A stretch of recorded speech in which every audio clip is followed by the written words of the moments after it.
Salut les homies. Dans cette nouvelle vidéo, il sera encore question d'un projet do-it-yourself ESP Home avec la création de la station météo LCD de Václav Chaloupka. J'ai découvert les excellents travaux de Václav sur Twitter et bien qu'il soit polyglotte, j'ai profité que ma chérie Gabriela soit de la même nationalité que lui pour lui écrire un message en tchèque afin de le féliciter et de l'encourager à partager ses créations ESP Home. Écran de monitoring d'arrosage, de contrôle du domicile, détecteur de courrier dans une boîte aux lettres, contrôle indépendant de la position des stores vénitiens. Václav a vraiment de merveilleuses idées et c'est une chance de pouvoir reproduire ses créations qu'il partage généreusement avec tous les utilisateurs de Home Assistant. Cela prouve une fois de plus, si vous en doutiez, l'ouverture et la qualité de ce merveilleux système domotique avec des développeurs chevronnés qui n'hésitent jamais à partager leurs créations gratuitement. Dans ce tutoriel, nous allons tout simplement reproduire le code de Václav en modifiant bien sûr les capteurs et aussi l'icône pour la piscine, car malheureusement je n'ai pas de jardin et encore moins de piscine. Super prace Vašku, děkuji za sdílení. Le projet de Václav est composé d'un écran Nextion 2.4 pouces et d'un microcontrôleur ESP8266 montrant des capteurs de Home Assistant avec les températures intérieures, extérieures, de la piscine et aussi les prévisions météo venant d'internet. Cette intégration étant compatible avec toutes les entités de Home Assistant, vous aurez la possibilité d'afficher sur l'écran LCD n'importe quel capteur. Donc si vous souhaitez créer votre propre hub de prévision météo ou un dashboard de monitoring, vous pourrez le faire simplement grâce à la donne ESP Home et l'application Nextion Editor. Pour réaliser ce projet et construire votre station météo LCD Home Assistant ESP Home, vous aurez besoin d'une carte ESP8266 Wemos D1 Mini, d'un écran Nextion 2.4 pouces, d'une carte microSD ou d'un adaptateur USB vers FTDI pour transférer l'interface sur l'écran, d'un câble et d'une alimentation 5V en USB, et pour finir, d'imprimer le boîtier de la station en utilisant les plans 3D que Václav nous a généreusement fournis. Vous trouverez des liens pour tous les articles dans le descriptif. Rendez-vous tout d'abord sur le GitHub de Václav pour télécharger les fichiers nécessaires afin de continuer le tutoriel. Le principe de cette intégration est très simple. Václav a utilisé l'application PC Nextion Editor afin de créer une mise en page pour l'écran LCD. Avec un arrière-plan d'image statique contenant tous les graphiques qui ne changent pas, comprenant le texte, les icônes et les cadres. Et en plus de l'arrière-plan, il a créé des objets texte ou images pour toutes les valeurs qui changent. Avec le fichier display.hmi qu'il a créé, vous pourrez flasher la mise en page sur l'écran LCD à partir de l'application Nextion Editor via le convertisseur USB vers FTDI ou avec une carte microSD contenant à la racine le fichier de mise à jour. Une fois que l'on comprend son fonctionnement, le programme est en réalité très simple. Il définit simplement la valeur de texte pour les objets de texte individuels. Par exemple, pour la température inside, cela donne ceci. Inside servira de lien avec la valeur concernée sur la mise en page concernée, créée avec l'application Nextion Editor. Température inside servira de lien avec le sensor Home Assistant inclus dans le fichier de configuration ESP Home. Les prévisions météo utilisant des images interactives, Václav a chargé un ensemble d'icônes dans le fichier de l'interface depuis l'application Nextion Editor, utilisable avec la création d'un template sensor dédié. La configuration fournit quelques autres fonctionnalités bien utiles. Avec l'affichage sur 2 pages qui bascule toutes les 5 secondes, une option pour allumer ou éteindre l'écran en fonction d'un capteur indiquant si quelqu'un est à la maison, et la mise à jour des informations de l'écran uniquement si ce dernier est allumé. L'écran affiche également l'heure d'internet en utilisant le service Time d'ESP Home. Depuis votre ordinateur de bureau, décompressez le fichier zip téléchargé sur le GitHub de Václav et depuis votre interface de Home Assistant, rendez-vous sur la donne Configurator puis dans le dossier ESP Home. Cliquez sur la flèche d'upload dans la barre latérale puis sélectionnez le fichier weatherdisplay.yaml contenu dans le zip. De retour sur l'interface de la donne ESP Home, vous devriez voir le nouveau No Weather Display. Cliquez sur Edit pour adapter la configuration de l'écran avec vos entités. Modifiez le nom du nœud, du SSID et du password Wi-Fi. Supprimez les lignes password des composants API et OTA et remplacez le pin TX par le pin D6. Le composant Time servira donc à récupérer l'heure exacte depuis Internet. Maintenant, pour faire simple, remplacez uniquement l'Entity ID de tous les capteurs pour les faire correspondre aux vôtres, sauf pour le dernier, qui concerne les icônes que nous allons créer par la suite. Et pour connaître le nom exact des entités à remplacer, vous allez devoir faire quelques allers-retours sur l'outil de développement ETA. Pour l'intérieur, je vais sélectionner le capteur Netatmo principal. Pour l'extérieur, le capteur Dark Sky Apparent Temperature. Pour le sensor pool, je vais le remplacer par le capteur de température du Raspberry Pi qui hoste Asayo. Vous aurez d'ailleurs à votre disposition dans le descriptif un lien vers un fichier HMI contenant l'image de background et l'icône modifiée. Pour le sensor 2D Min, je vais utiliser le capteur Dark Sky Overnight Low Temperature. Pour le sensor 2D Max, je vais utiliser le capteur Dark Sky Daytime High Temperature. Enfin, pour le sensor 2D Rain, j'utiliserai le sensor Dark Sky 2D Precip Intensity. Voilà, c'est bon pour les capteurs. Rappelez-vous bien que c'est leurs idées respectives qui serviront de lien avec les éléments interactifs de l'écran Nextion. Le composant Binary Sensor Somebody Home surveillera si quelqu'un est à la maison. Laissez l'entrée telle qu'elle, nous créerons ce Binary Sensor plus tard. Le composant global définira la première page de l'écran et vérifiera si l'écran est allumé. Pour finir, c'est ici que la magie opère avec le composant Display qui, grâce à ce code, fera le lien entre les capteurs Home Assistant et la configuration de la mise en page de l'écran Nextion. La première partie du code servira à allumer l'écran si quelqu'un est à la maison, la seconde partie fera le lien entre les configs ESP Home et Nextion avec les noms comme connecteurs, la dernière partie du code surveillera si quelqu'un est à la maison et éteindra l'écran si la réponse reçue est négative. Vu que nous n'avons pas remplacé le nom des sensors, nous pouvons maintenant sauvegarder, fermer la page et vérifier la validité de votre fichier de configuration en cliquant sur Validate. Parfait, le fichier est valide, et nous allons pouvoir le flasher directement en USB.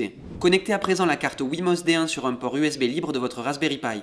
Vous devriez voir apparaître sur votre écran une notification vous prévenant qu'un nouvel appareil vient de se connecter sur un des ports USB.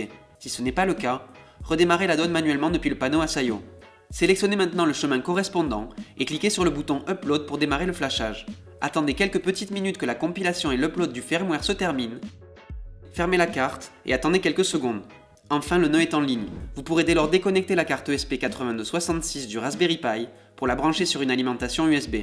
Les mises à jour du firmware se feront dorénavant via le Wi-Fi. À présent, vous devrez intégrer la station météo dans Home Assistant. Rendez-vous sur la page d'intégration depuis le panneau de configuration. Cliquez sur le bouton plus pour ajouter une nouvelle intégration ESP Home. Renseignez le nom exact de votre nœud en ajoutant point local à la fin, puis cliquez sur Submit pour compléter l'intégration de votre station météo ESP Home. À présent, vous devrez créer le sensor nécessaire pour les icônes météo interactives. Retournez sur le GitHub de Václav et sélectionnez le fichier weather.yaml. Copiez le template sensor sans la ligne sensor et retournez sur votre interface, puis ouvrez votre fichier configuration.yaml. Recherchez le composant sensor et collez le code.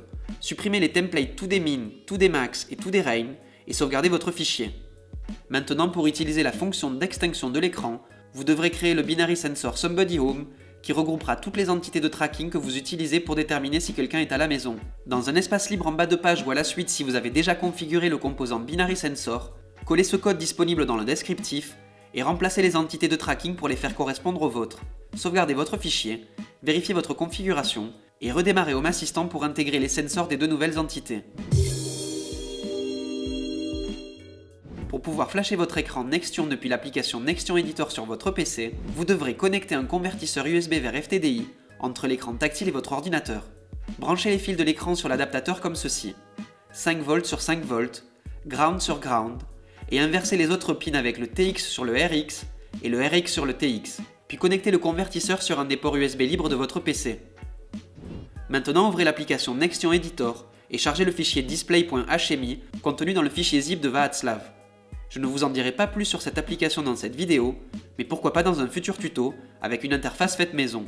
Cliquez sur Upload et patientez que le processus se termine. Vous pourrez suivre l'évolution du flash directement sur l'écran Nextion.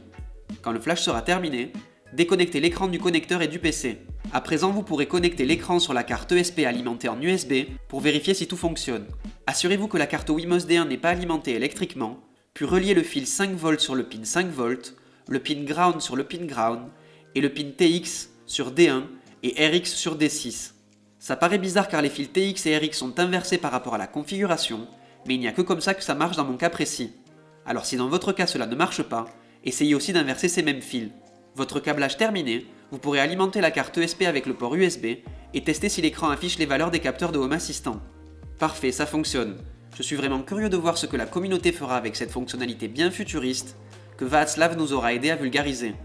Pour flasher le dashboard de votre écran Nextion, vous aurez aussi la possibilité de le faire en déposant le fichier de mise à jour à la racine d'une carte microSD.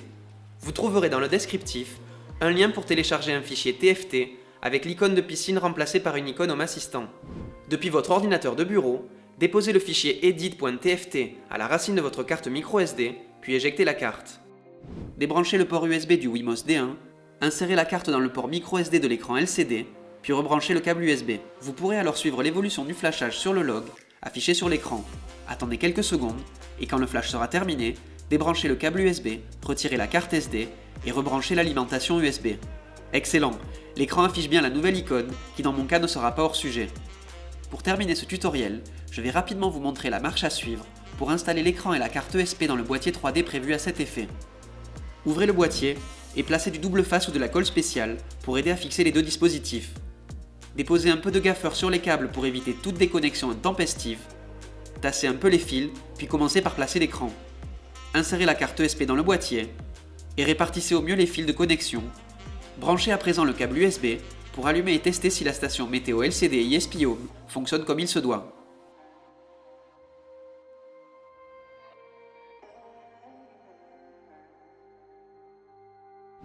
Excellent, la station météo est fin prête, et elle pourra dorénavant vous fournir la valeur des capteurs que vous trouverez les plus pertinents. Ce partage de Václav est de mon point de vue un pur trésor, car nous allons maintenant pouvoir utiliser sa méthode comme point de départ pour imaginer et développer des interfaces tactiles sans trop se prendre la tête, grâce à la simplicité de l'add-on SIO ESP Home et la polyvalence de Home Assistant qui vous permettra d'afficher ou d'interagir avec toutes les entités de votre serveur. Encore un grand merci à Václav sans qui bien sûr je n'aurais pu produire cette vidéo, et chapeau bas pour ses créations. Vous trouverez des liens vers son GitHub, son Twitter et ses autres réseaux dans le descriptif, alors n'hésitez pas à y faire un tour pour découvrir le reste de ses projets et lui apporter votre soutien. Dans la prochaine vidéo, nous améliorerons l'interface de Home Assistant avec quelques cartes Lovelace bien cool et nous intégrerons deux custom components, avec d'abord le composant Custom UI qui vous permettra par exemple de modifier vos icônes et leurs couleurs selon l'état de vos entités, et ensuite le composant Custom Updater qui vous permettra tout simplement de mettre à jour vos cartes Custom Lovelace en un clic. Si vous avez trouvé son contenu utile, merci de liker cette vidéo. Et si vous souhaitez soutenir la chaîne et mes productions, abonnez-vous et cliquez sur la cloche. N'hésitez pas à rejoindre la communauté sur notre serveur Discord, sur lequel vous pourrez recevoir de l'aide et échanger en toute liberté. Et si vous avez des remarques ou simplement besoin de mon aide, faites-le moi savoir dans les commentaires. Ciao, nasledano!